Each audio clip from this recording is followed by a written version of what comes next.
ইটপাটকেল ছড়ে পরবর্তীতে তাদেরকে ছত্রভঙ্গ করে দিয়েছেন সেনা সদস্যরা।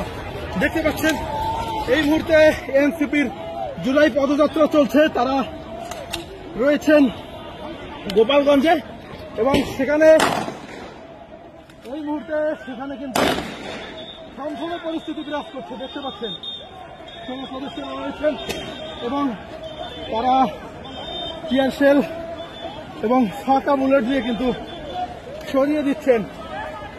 আমরা দেখতে পাচ্ছি এই মুহূর্তে যুবলীগ, ছাত্রলীগ এবং আওয়ামী লীগের দুর্বৃত্তরা সেনা সদস্যদেরকে লক্ষ্য করে ইটপাটকেল নিক্ষেপ করে তাদেরকে ছত্রভঙ্গ করছে। সেনা সদস্যরা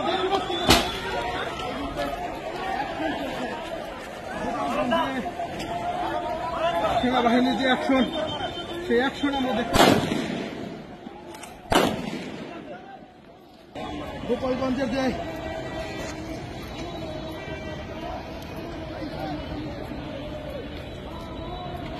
এখানে বঙ্গবন্ধু সড়ক নামে একটি সড়ক রয়েছে, সেই সড়কেই কিন্তু আমরা এমন চিত্র লক্ষ্য করছি।